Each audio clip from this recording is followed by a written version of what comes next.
Hi, this is David Youngblood. Thanks for joining us on our podcast. Some of you have already been invited to our tax seminar. Some of you have not, and you may be getting this for the first time. So welcome to our first podcast on In the Field, what we call our In the Field series. We're going to begin sending this out to you a couple of times a month to invite you to some different seminars and go over some different real estate topics. This first topic that we're going to go over our seminar begins March 24th. That's a Saturday. At 10 a.m. in the morning. Many of you have already been invited personally with a phone call. And what we're going to be looking at is how to get your property taxes reduced. I had dozens of people calling me last year asking me, how do we get our property taxes reduced? You know, they saw values skyrocket. So we're going to address all that, and it's just very difficult to address all of that on a case-by-case basis. It takes too long, so we're going to do it in the form of a seminar. We're going to show you how to effectively approach the tax office and get some of your property taxes reduced and your tax values reduced. Time and date I've already discussed. I want to encourage you at this point to invite your neighbors, relationships that you have. Maybe it's family. Your kids are buying a house. You have other family members that are buying a house.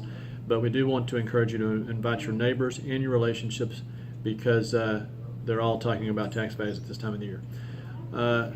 Finally, what we will go over.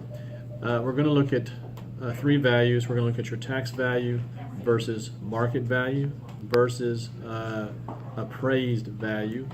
And you're going to see that the tax value has absolutely nothing to do in most cases with market value, and we'll explain why that is, because tax value is always lagging.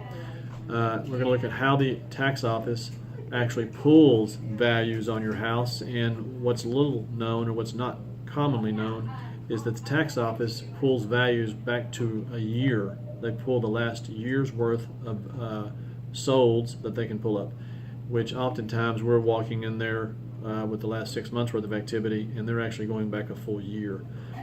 Not necessarily fair, but that's how they approach it. We're going to talk about the deadline for protest, which is up through May 31st. And then we're going to look at all the exemptions that you can be used or placed on your property, like homestead exemption, disability, over 65 exemption, and then we may get into the ag exemption a little bit, agricultural exemption. Finally, why is my neighbor's house so much higher or so much lower?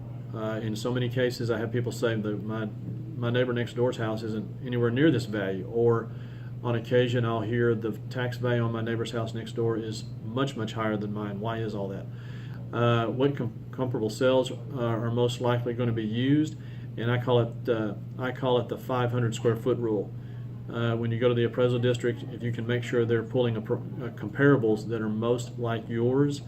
And finally, one other point is that we're going to see about getting those comparables that they're using to appraise your property with before you get to the appraisal district. We're going to ask for those in advance. And then last comment, we'll take a little bit of look at like upgrading your house. If you've got a swimming pool, in many cases that adds 35, 40, 45,000, 50,000 worth of value. If they've got a swimming pool versus yours that does not.